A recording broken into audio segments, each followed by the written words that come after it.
नमस्कार, मैं एजे रॉक और आप देख रहे हैं D7 न्यूज चैनल। वाराणसी नगर निगम चुनाव को लेकर के काफी चर्चाएं बनी हुई है।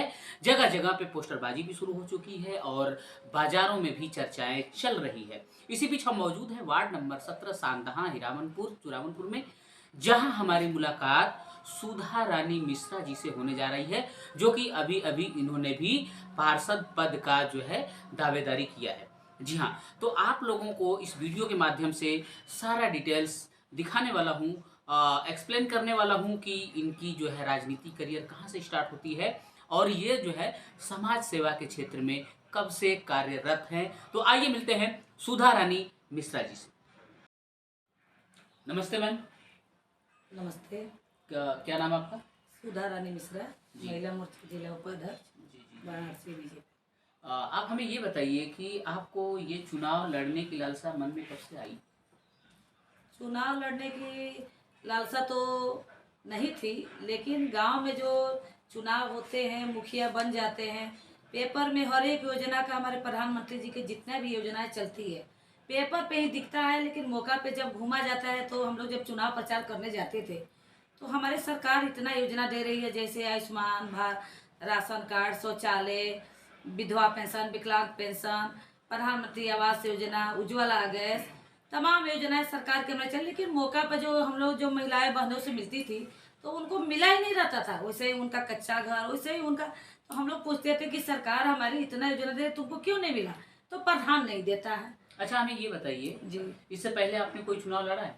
नहीं जी, नहीं इससे पहले और कोई चुनाव नहीं लड़ा? नहीं नहीं। राजनीति और समाज सेवा के क्षेत्र में कब से हुआ? मैं 2014 से हूँ। 2014 से समाज सेवा के क्षेत्र में हाँ हैं आप? जी जी। अच्छा। सबसे पहला मैं समाज सेवा करने के लिए निकली कि एक हमारे गांव की एसिड प्रथा हिरामनपुर की थी, बेदमा प्रेमा। उसको जीवन ज्योति स्कूल के पास 2012 में तेजाब एसिड अटैक हो गया था। उसको 100% उजल चुकी थी, सिर्फ आँख भी नहीं दिखता, हाथ पैर सब बेकाम हो गया था, सिर्फ सांस ले रही थी। फिर मैंने 2016 में प्रधानमंत्री जी, 2014 के बाद जो बने हमारे प्रधानमंत्री जी, तो उसमें पेपर में आया कि एसिड पीटा का मुआवजा 5 लाख रुपए मिलता है। तो मैं उस पेपर का कटिंग लेकर मैं कचहरी गई। अब कचहरी जाने के बाद मेरा यही करियर यहीं से शुरू होता है। जब वो एसिड पीटा को लेकर गई, आनंद विजय किरण उस समय डीएम साहब थे, मैं उनसे एप्लीकेशन बनाकर वकील साहब से दी। उसके बाद उन्होंने ऐलान किया कि इसको जितना अधिक से अधिक मुआवजा दिया जाए, लेकिन वो महिला के पास कोई कागजात नहीं थे, ना किसी की पहचान, ना किसी की बेटी के तौर पर हो रही थी, ना किसी के पति के तौर पर, क्योंकि ना उसका निर्वाचन कार्ड था, ना उसका आधार कार्ड था। फिर मैंने ग्राम प्रधान आक्ता पे, उसका ससुराल था, मैं वहाँ गई, प्रधान से मिली, वहाँ सभासद से मिली। फिर उसे मैं उसका निवास बनवाई। निवास बनाने के बाद उसका निर्वाचन कार्ड, आधार कार्ड, एसबीआई बैंक ब्रांच में उसका खाता खुलवाई। उसके बाद 2018 में उसके खाते में रानी लक्ष्मीबाई को से मैंने 5 लाख रुपया का अनुदान दिलाया। फिर उसके बाद में सरकार की जो योजनाएं चलने लगी तो फिर मैं ब्लॉक दौड़ने लगी। तो ये आया कि भाई कैसी योजना मिलती है, तो मैं सब अधिकारियों से मिलते गई, एडीओ बीडीओ, तो पता चला उसके सौजन से मैं 164 शौचालय अपने हिरामनपुर में बनवाई, जो 12-12 हजार के चेक लाभार्थियों को मैं प्रेरित करके बनवाई और उनको चेक लाभार्थी को अच्छा, ये दिलवाई। बताइए हमें कि ये चुनाव आप किसी सिंबल से लड़ रहे हो या निर्दल? सिंबल से लड़ेंगे, बीजेपी के। अगर टिकट नहीं मिला तो फिर जिसको मिलेगा भाई उसका समर्थन करेंगे। हमारे गांव का विकास हो, समाज का विकास हो, हमारे नगर निगम का विकास हो।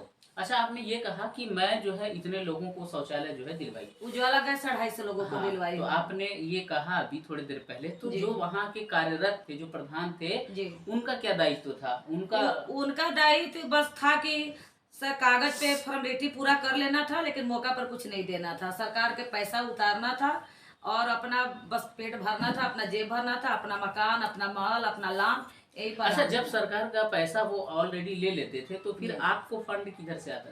फंड आता नहीं था, वो चेक के माध्यम से सेक्रेटरी और बीडीओ के माध्यम से मिलकर मैं लाभार्थी को direct hand to hand cheque कटवाती थी, उन लाभार्थी के खाते में डायरेक्ट आते थे। प्रधान क्या करते नहीं, थे? मेरा मुद्दा वो नहीं है। जैसे कि मान लीजिए ये आपका गांव है, जी जी। इस गांव में प्रधानों ने सबका जो है ले लिया है पैसा। आधार कार्ड, पहले 3 लाख रुपया आता था 25 शौचालय का, 3 लाख रुपया, 12-12 हजार रुपया।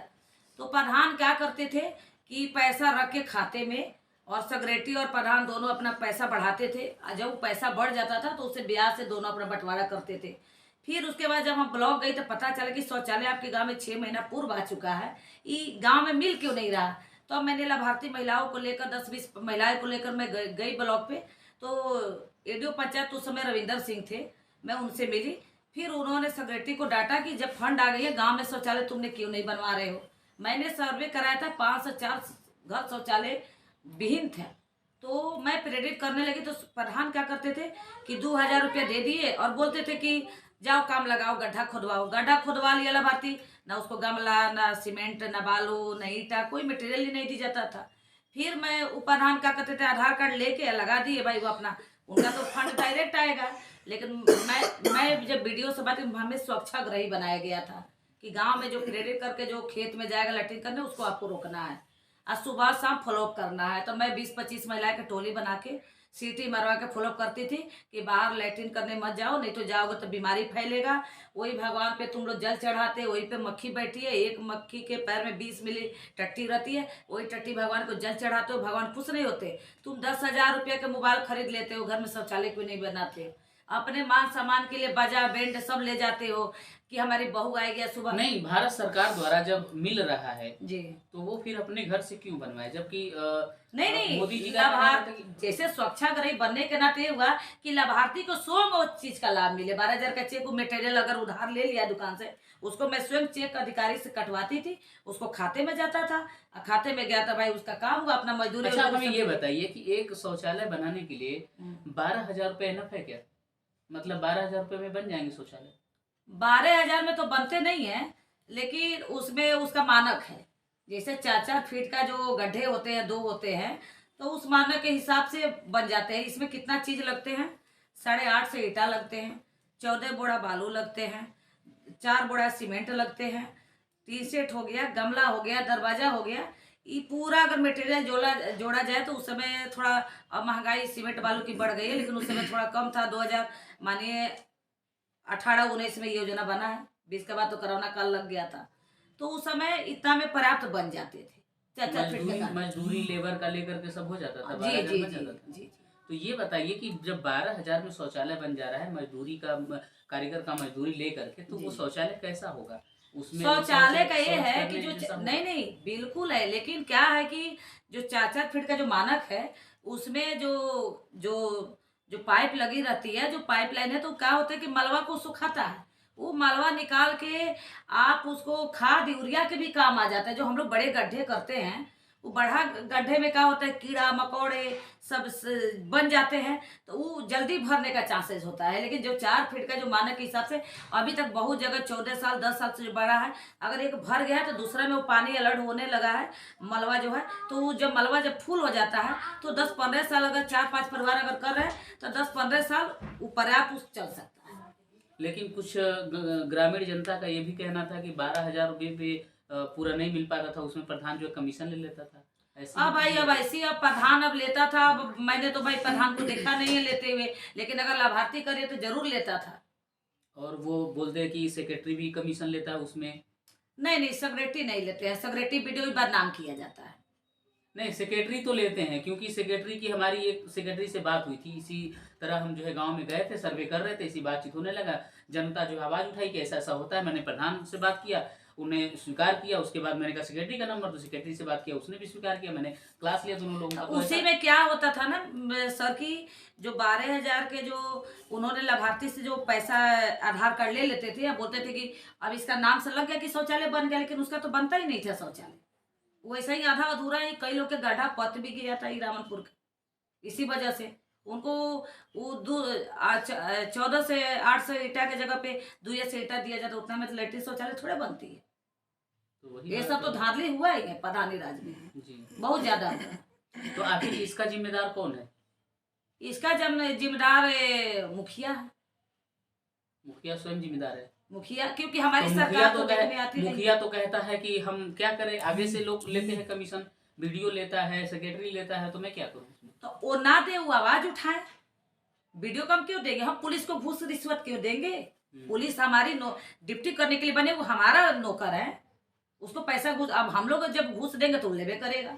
मैं तो जाती हूँ, कोनो विभाग में मेरे से नहीं कोई तो एक आप बार घूस नहीं दोगे तो फिर आपको लाइन में खड़ा कर देगा, काम ही नहीं सुनेगा। नहीं करते हैं। मैं कोई भी थाना जाऊँ, ये मैं तो बनारस जिला की जिला उपाध्यक्ष हूँ। मैं मिर्जा मुरार जनसा कपसेठी जो खोजापुर जखनिया तक मैं काम करने, गरीब असहाय का अगर काम थाने पे नहीं होती है, मैं जाती हूँ, उनका काम करवाती हूँ, 1 रुपया रिश्वत नहीं देती हूँ। आप महिला हैं, आप कहीं भी पहुंच जा सकती हैं, जी। आपको किसी की हिम्मत नहीं कि आपको पकड़ के लाइन में करे, लेकिन कोई जेंट्स अगर जाता है, गांव का एक आम नागरिक नहीं नहीं, अगर ये जाता बात है, आपने सही कहा। मेरी गांव बात की सुनिए। जैसे हम्म। कमजोर तबकी महिलाएं जब जाती है थाने पे, तो उनकी सुनवाई नहीं होती है, उनको भगा दिया जाता जेंट्स है। का भी सुनवाई नहीं होता है, नहीं जो होता है है, भगा दिया जाता कभी है। कभार ऐसा भी होता है, कंप्लेंट पुलिस वाले नहीं लिखते हैं, कचहरी में जो है नहीं लिखते हैं। कचहरी में काम नहीं होता है, तारीख पे तारीख होती रहती है, काम नहीं हो पाता है बगैर घूस के। तो ऐसे इसीलिए मैं ये सिस्टम जो है ये चलता आ रहा है। जी जी तो ये हमें बताइए कि इस तरह का जो काम हो रहा है भ्रष्टाचारी वाला, इसका जिम्मेदार कौन है? जिम्मेदार तो भाई जो हमारी जो सरकार जो है जिम्मेदार नहीं है, लेकिन हमारी सरकार जो सिस्टम चला रही है, जो यहाँ पे क्या होता है, जो ग्राम प्रधान जो बन जाते हैं, जैसे बीजेपी के लोगों से तो बना, तो वो तो काम करेगा। जो बीजेपी के लोगों से नहीं बना है मुखिया, वो दो से बस करता है। जैसे हम मान लीजिए कि छाए का सर्वेश यादव प्रधान है। नहीं, मुखिया का बीजेपी से क्या लेना देना? नहीं नहीं, मुखिया बिल्कुल है। नहीं। सुनिए, वो कहती है कि आपकी सरकार फंड हमें नहीं दे रही है। हमारी सरकार पूरा कहती है कि जितना ये सब इतना अच्छी अच्छी रोड, हाईवे, ब्रिज, घर, नाली, सड़क, खड़ंजा, गांव में इतना विकास हो रहा है, सरकार दे रही है, तभी तो हो रहा है।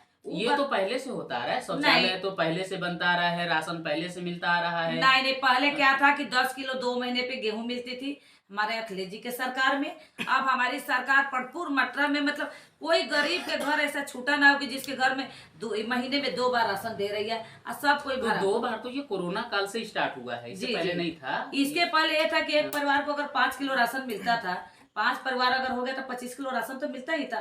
तो 25 किलो कोई तो देने वाला नहीं था। अगर हम चावल खरीदने जाते हैं, कितनों चावल खरीदेंगे तो 32 रुपया से नीचे का तो चावल मिलेगा नहीं। हाँ, तो 800 रुपया का अगर हम 25 किलो चावल खरीदते तो यहाँ तो हमको 60 रुपया में चावल गेहूँ दोनों मिल जाते हैं। तो इसके साथ साथ महंगाई भी तो बढ़े हैं। ये बताइए, सरकार हमारी 20 रुपए किलो गेहूं खरीदती है, 2 रुपया के दर से गरीबों को देती है, तो ये भी तो हमारी कहाँ 20 रुपए किलो अगर खरीदती थी किसानों तो से। ये किसान जो है काहे जो है धरना पे बैठते? किसान का तो सस्ता माल लेती है। किसान अभी कुछ दिन पहले आपने देखा था धरना पे आए थे, बहुत जो है कि वो सब ऐसा ही जो कुछ विपक्षी जिसका बिचवनिया थे, जो दलाल थे, जिनका दाल नहीं गल रहा था, कमीशन नहीं मिल रहा था, उन्हें लोग बैठे थे। नहीं, लेकिन मतलब एक असली दो किसान नहीं आदमी, बैठे थे। 1-2 किसान हो तो बात की जाए, हजारों की संख्या में किसान थे। वो सब विपक्षी बैठे थे। कोई खेत खाली नहीं था। मैंने भी सर्वे किया था, जो किसान धरने पे दिल्ली में, हरियाणा सब बैठे थे, दाना इधर उधर, हमारे गाजीपुर बलिया सब लगाए थे। लेकिन ऐसी नहीं, मैं तो पूरा गांव सर्वे एक से शिवपुर विधानसभा में मैं तो भ्रमण की, कोई खेत ऐसा ना कि जो खाली हो। सब खेत में कोई धान उगा रहा है, कोई चना उगा रहा है, कोई मटर उगा रहा है। नहीं, वो तो उगाने के लिए तो करबे करेगा, उसको प्रति क्यों छोड़ेगा? लेकिन हाँ। मेरा मुद्दा वो नहीं है, मैं बात वो नहीं कर रहा, मैं बात ये कर रहा हूँ कि सस्ते दर पे जो है किसानों का माल ले लिया जाता था जबरदस्ती, और उसको जो है महंगा दर पे बेचा जाता था। नहीं नहीं, ऐसा गवर्नमेंट ने ऐसी प्लान था। बात नहीं, हमारी गवर्नमेंट के प्लान कभी अच्छा, ऐसे आप ये नहीं रहे। बताइए कि फिर किसान जो है धरना पे क्यों बैठे, उनका क्या रीजन था? धारणा पे तो वही तो बोल रही हूँ कि जो बिचवनिया थे, उनको कमीशन बीच में नहीं मिल पा रहा था, रेट किसान के खाते में हर चीज जा रहा था, इसीलिए तो उनको अच्छा नहीं लग रहा था। तो मतलब कितने लोग बिचौलिए थे, कितने लोग जो है बहुत अनलीगल बिचौलिए थे, थे। जितने भी थे, अब ये मतलब तो किसान के नाम पे जितने भी लोग थे वो सब मतलब अनलीगल थे, वो किसान नहीं थे ओरिजिनल। नहीं, ओरिजिनल किसान नहीं थे। ओरिजिनल किसान तो धरना पे बैठे ही नहीं थे। अच्छा, ओरिजिनल किसान की पहचान कैसे की जाएगी? ओरिजिनल किसान की पहचान की जाती है कि जिनकी खेती है, वो खेती करते हैं, और क्या बोलते हैं, उनके मतलब उनका पहचान हो जाती है। नहीं, आप कॉन्फिडेंस के साथ कह रहे हो कि वो किसान नहीं थे, वो वो बिचौलिए थे, देखिए, दलाल किसान के थे। बता रहे हैं कि वो जो किसान ओरिजिनल किसान थे ना, वो अपना खेत में सिंचाई करते थे, वो अपना खेत रोपते थे। नहीं, अपने ये बात आप कॉन्फिडेंस के साथ कह रहे हो कि वो किसान नहीं थे। जी। इसका मुझे जवाब दीजिए आप कि आपने कैसे सर्वे किया कि वो किसान नहीं थे? इसका कोई लिखित प्रमाण?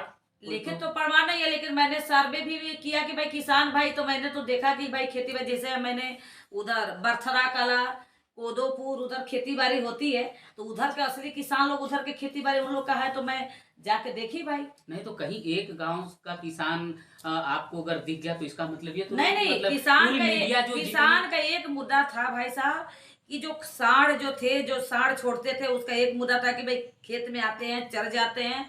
तो हमने पूछा कि ये बताइए कि हमारी सरकार द्वारा ये सांड आई है, नहीं आई है। तो बोले कि चंदौली से कोई आता है, गाड़ी से छोड़ देता है, ये करता है, वो करता है। तो हम कहे इसको आप लोग ना लगाम लगाएंगे। पुलिस प्रशासन आपके लिए गौशाला सब खुला हुआ है, आप उनको बताइए। आप ही के घर से तो गैया बछड़ा आती किसको है। बताएं? लोग तो कहते हैं कि कोई जो है सरकारी कर्मचारी जल्दी सुनने को तैयार नहीं होता। ये जैसा कि तो अभी बात सही कर थोड़ी रहे देर हैं। पहले आपने भी यही बात कहा नहीं सुनता है, कि नहीं सुनता है। पुलिस वाले नहीं सुनते हैं। लेकिन नहीं सुनते हैं, लेकिन हम लोग सुनाने का काम करते हैं ना, कि क्यों नहीं सुनोगे, रीजन बताइए। नहीं, आप अकेले डिसीजन मत लीजिए। नहीं, मैं नहीं। यहाँ जनता की बात कर रहा हूँ। तो मान मैं लीजिए मैं जनता आप के बीच में रहती हूँ। आप जाते हो, आपका काम हो जाता मैं है, चाहे सबको जैसे भी। जाकर नहीं, मैं अपने काम, मेरा तो पर्सनल काम के लिए मेरा कोई जरूरतें नहीं पड़ी है। मैं समाज के लिए काम के लिए मैं दौड़ती हूँ, और दौड़ती हूँ, उसका काम हुआ भी है। आते हैं उनकी समस्या के लिए मैं जाती हूँ, और काम उनका होता है। अब मेरे जैसा अगर कोई हर गांव में एक एक महिला चाहे भाई तैयार हो जाए, तो कोई गांव में विकास ना रुके। जैसे हमारे गांव में इतना विकास हुआ है हीरामनपुर में कि शायद कोई घर बचा हो कि जो बेघर गैस के चूल्हा का हो, बेघर बे शौचालय का हुआ। 19 आवास पिछली बार पास हुआ था, 25 आवास इस बार पास हुआ है। अभी फार्म सरकारी कैंप लगाकर भरवाया जा रहा है, उन लोग का भी मिलेगा। अभी नई बाजार में जाइए, घर घर नल का कनेक्शन मैंने ठेकेदार से जेई से मिलकर, वहाँ बजट नहीं था, फिर भी मैं नाट बस्ती में जहाँ कोई नहीं जाता है, प्रधान आज तक वहाँ पे 2550 साल से नहीं गए थे, मैं उस घर घर जाके नल का कनेक्शन करवा दिया हूँ। प्रधान 10 महीने से खड़ंजा कबाड़ कर रखे थे, बोले बजट नहीं है, बजट नहीं है। पंद्रहवा छाई का राम प्रसाद गोटपुर में प्रधान थे। मैंने 3 दिन में मीडिया बुलाई, मीडिया बुला के ब्लॉग पे उनका सब वीडियो दिखाई, तुरंत हमारा अधिकारी के वीडियो काम करवाए। 3 दिन में डमरू बिछवा दिए उस गाँव में, हरजन बस्ती में। मैं ऐसे काम करवाती हूँ। अच्छा मैम, हमें ये बताइए, आप कह रहे हो कि मैं घर घर जो है गैस चूल्हा और सिलेंडर मैंने दिलवाया। जी। तो ये तो बात बिल्कुल सत्य है कि मोदी जी द्वारा जो है पूरा घर घर सिलेंडर बांटा गया फ्री ऑफ कास्ट। लेकिन गैस के दाम बढ़ा दिए गए, 400 के बाद जो है सीधे जो है 1100-1200 पहुंच गया। तो इसमें तो बहुत सारी जनता जो है सिलेंडर अपने कोने में रख करके फिर से वही चूल्हे पे जो है खाना बनाना शुरू कर दिया है। तो इसका क्या मतलब? जानते हैं, ये तो कहना आपका सही है कि महंगाई तो गैस पे हुआ है, लेकिन एक तरफ नहीं, ये गैस पे ही नहीं हुआ है, जी। बहुत सारी चीजों पे हुआ है। आपको ठीक बताइए, जो महंगाई बढ़ी है, पहले मजदूर 175 रुपया मजदूरी करते थे मकान के, 300 350 में दीवार के जोड़ाई करते थे। लेकिन आज मजदूरी 600 रुपया लेते हैं, 350-70 रुपया वो अपना वो लेते हैं, अड़िया उठाने का चाय लेते हैं। तो महंगाई अगर बढ़ी है, तो उस हिसाब से अगर हम कहते हैं कि जैसे सरसों का तेल आ गए, 170-80 रुपया तेल मिल रहा है। तो भाई अगर तेल मिल रहा है, तो पहले पूर्व में सरसों 150 रुपया किलो था, तो 100 रुपया, अब 100 रुपया सरसों हो गया। तो तेल परवाएंगे तो किसान के भाई उसका उत्पाद का जो लगान होगा उसका तो दे के लेंगे, तो उसका महंगाई तो बढ़ेगा ही। तो इसमें सरकार की कोई दोष नहीं है। नहीं, क्यों नहीं दोष है? मतलब आम जनता जो है परेशान है इस चीज को लेकर के। आपने ये कहा कि मजदूरी जो है जी। 300 से बढ़ा करके 500-600 रुपए हो गया जी। है। तो मजदूरी तो चलिए एक जगह बढ़ा है, लेकिन महंगाई तो उसको कई जगह दिख रहा है। नहीं नहीं, ये तो आप बताइए। एक बात बताइए, मजदूर अगर 500 रुपए कमा रहा है पर डे का, वो भी मजदूरी हमें नहीं लगता कि रोज रोज मिलता है। उसमें बहुत सारे महीनों में एक आध सप्ताह 10 दिन गैप भी हो जाते हैं। तो इंसान उसमें कैसे चलाए? सरसों तेल 150 रुपया किलो जो है खरीदे, उसके बाद राशन वैसे महंगा अब ये पड़ा है, बताइए, अब गैस सिलेंडर वैसे महंगा है। सरसों तेल अगर 150 रुपया किलो अगर खरीद रहा है, 100 मानिए 150-170 रुपया खरीद रहा है, तो एक हफ्ता उसमें सब्जी बना रहा है। नहीं, एक सप्ताह नहीं बन सकता है। आराम से अगर बना। एक बंदा अगर अकेले बनाए तो बन सकता है। अगर किसी घर में जो है 4-5 परिवार है, तो कभी एक सप्ताह 1 किलो तेल में नहीं बन सकता सब्जी। 6 दिन चल जाता है। हमारे 5 परिवार है, हम लोग भुजिया सुबह बनाती हूँ, दोपहर का सब्जी बनाती हूँ, फिर रात में बनाती हूँ, 3 टाइम बनाती हूँ। तो 5-6 आपके दिन चल हिसाब जाता से है। आपको नहीं लगता कि मतलब महंगाई है? आपको नहीं लगता कि महंगाई है? नहीं, ज्यादा महंगाई नहीं है। अगर भाई तेल हमारी है तो एक हफ्ता में खाती हूँ, लेकिन शराब लोग 200 रुपया का खरीद के वो आदमी मजदूर पी लेता है। तो ये भी तो भारत सरकार की जिम्मेदारी है। भारत सरकार इसको बंद करे। क्यों बिहार में बंद हो गया, वहां का सरकार तो बंद करे। होनी तो यहाँ चाहिए, क्यों? बिल्कुल बंद होनी तो यहाँ चाहिए। क्यों? ये अगर बंद हो जाएगी तो बहुत सा सुधार हो जाएगा, कहीं गरीबी नहीं रहेगी। तो ये क्यों बंद इसके होगा? जगह इसमें तो भारत सरकार का 50 फायदा रुपया है। दूध मिलती है, कोई नहीं पीता है। 200 रुपया का दारू जरूर जाके दुकान पे ठेका पे पी लेता है। तो ये भारत सरकार ने आदेश दिया है ना, उसने जो है लेकिन रजिस्ट्रेशन- पीने के लिए उठी का लाइसेंस तो जरूर दिया है, लेकिन पीने के लिए आडा पे वो दुकानदार नहीं बोलाता है। हम अगर अपने आप को कंट्रोल नहीं नहीं, करेंगे, एक मिनट, तो बात तो वही हो गई ना हमारी कि हम जो सरकार है। नियम ला रही है हाँ। कि जिस लाभार्थी का अगर राशन कार्ड है, अगर वो शराब पीता है, शराब की दुकान पे जाता है, तो अगर उनका 1 हफ्ता का टाइमिंग दिया जाएगा, अगर वो नहीं रोकता है तो उनका राशन कार्ड काट दिया जाएगा। जब काटा जाएगा तो ऐसे ही सुधार आ जाएगा। नहीं नहीं, अगर ये नियम आ जाए तो आप मेरे सवाल से भटक रहे हो। मेरा मतलब ये, आपने कहा कि लाइसेंस दिया सरकार ने, पीने वाले पे आरोप लगाया है। जी। तो चोर को अगर अलाउ कर दे, आप चोरी करो और उसके बाद ऊपर सिक्योरिटी लगा दो, तो क्या मतलब है? चोर को ही खत्म करो ना। तो नहीं नहीं, तो इसको बिल्कुल हम आवाज उठा रहे हैं कि क्योंकि इसके चलते महिलाएं वो बहुत शोषण के शिकार हो रही है। जी। इस पे लगाम लगनी चाहिए। हम अपने प्रधानमंत्री जी से भी और आदित्यनाथ जोगी मुख्यमंत्री जी से भी मैं निवेदन करूंगी, आग्रह करूंगी, या मेरा आवाज दूर दूर तक पहुंचे, इस शराब पे ठीका बंद होनी चाहिए। जबकि देखिए, लॉकडाउन में सब कुछ बंद कर दिया गया, राशन की दुकानें बंद कर दी गई, लेकिन ये दारू का जो है सिस्टम चलता रहा। तो इसका क्या रीजन है? मतलब दारू क्यों चलता रहा?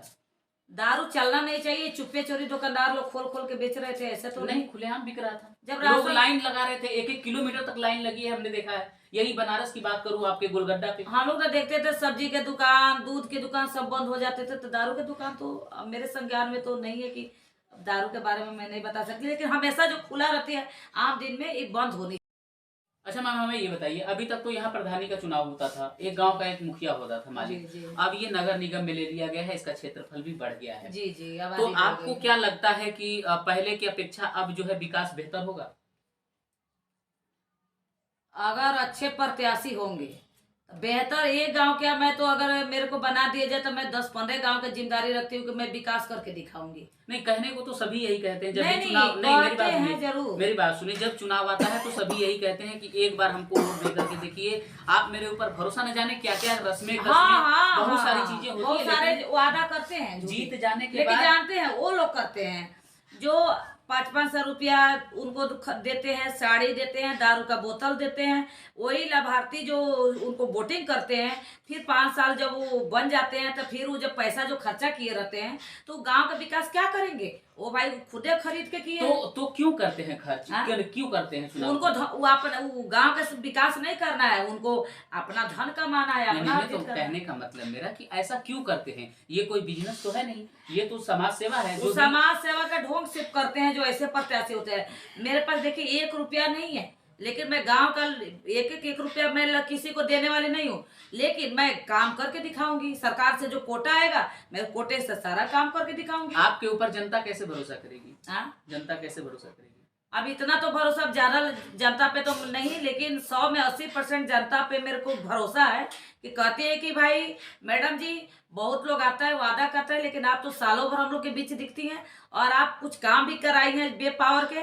तो हमें लगता है कि जो प्रधान बन के जो नहीं किया, जो आपने बे बने इतना काम, 100 में 20 काम अगर कराया है, तो आप बनेंगे तो आप 100 में 100 काम कराएंगे, हमें पूर्ण विश्वास है। अच्छा, आपने कहा कि आप दूसरे दूसरे गांव का जाकर के समस्या को समाधान करती हैं। जी जी आपके घर तक मुझे आने में रास्ते में जो है बहुत कंजेस्टेड मिला है जगह, और पानी वगैरह भी लगा हुआ है, जल जमाव भी है, और दुरुस्त सड़कें नहीं है। नहीं है, बिल्कुल तो नहीं आप है। दूसरे गांव का कराती हैं, अपने गांव का क्यों नहीं कराया आपने?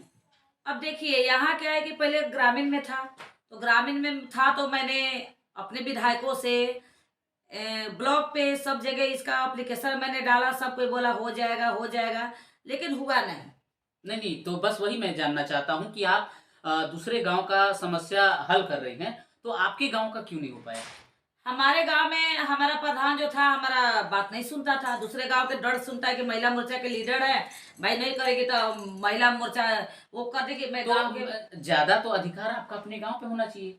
अधिकार तो है, तो सबसे ज्यादा तो अधिकार से मैं यही काम कर रही हूँ ना। यहाँ पे 250 उज्ज्वला गैस, 164 शौचालय, ऐसे पिटा का मुआवजा, विधवा विकलांग नहीं, ये पेंशन ज्वाला गैस तो खैर मोदी जी की तरफ से था, वो तो सबको मिला, मिला तो था, उसका लेकिन सब फार्म इकट्ठा करना, उनको पहुंचाना, लाभा ऑफिस तक पहुंचाना, उसको सब लाभार्थी को वहां से करना, तो ये सब सिस्टम में होता नहीं, है। तो इसको विकास नहीं कहते हैं। जो चीजें सिस्टम में है उसको आप फॉलो कर रहे हैं, तो वो विकास नहीं। विकास का मतलब होता है कि आपने कुछ अच्छा किया है अपने गांव के लिए, जी कुछ अलग किया है, जो कि बहुत ही मुश्किल चीज है। जैसे कि अभी मैंने देखा जो आपकी हाँ रोड भाई को छोड़ आए के हैं, जो हाँ हाँ, है, नाली तो सीवर ही नहीं है, हाँ, हम लोग खुद घर में नाली बहाते हैं। तो मेरा वही मुद्दा है कि आप दूसरे गांव का हल कर सकती है, अपने आपके गांव का क्यों नहीं तो हो पाया? अगर अब तो नगर निगम हो गया, तो नगर निगम हुआ तो भाई अगर हमको बनाया जाएगा तो हम तो पूरा विकास गांव का करेंगे, अपना तो बाद में करेंगे। लेकिन अगर कोई और हमारी बनता है सरकार में, तो भाई जैसे मेयर हम लोग के बिरला जायसवाल जी थी, तो हमने कहा तो बोले कि अभी तो मेरी बजट खत्म हो गई है,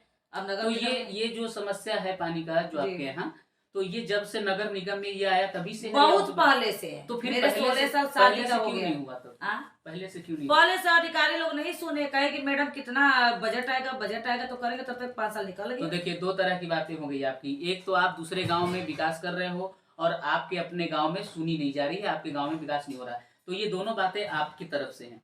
सुनी नहीं जाती है, ऐसी बात है कि सुनी नहीं जाती है, आश्वासन दिया जाता है नहीं हो जाएगी। नहीं, उससे वो मेरा मुद्दा नहीं है। मुद्दा मेरा ये है कि दूसरे गांव का विकास हो रहा है, आपके गांव का नहीं हो पा रहा है। दूसरे गांव का आप करा पा रहे हो, अपने गांव का नहीं करा पा मैंने रहे हो। इसको डाला है, 800 मीटर का रोड है मेरा, जो जैन मंदिर से लेकर मुरारे डूबे के घर तक एप्लीकेशन बना हुआ है, आई पास हो जाएगा। देखिए, बहुत ही चुनाव अच्छा के बाद। लगा सुधा रानी मिश्रा जी से बात करके। आप लोगों ने देखा है, इनका कहना है कि अदर गांव में, अदर कई गांव में, मतलब 8-10 गांव इन्होंने बताया मुझे कि वहां जा करके लोगों की समस्याओं का समाधान किया हुआ है, लेकिन यहाँ की समस्या अभी भी बरकरार है। इनका कहना है कि यहाँ के जो कार्यरत थे, जैसे कि मुखिया, उन्होंने नहीं सुना। आगे तक इन्होंने एप्लीकेशन डाला, वहां से भी सुनवाई नहीं हुआ।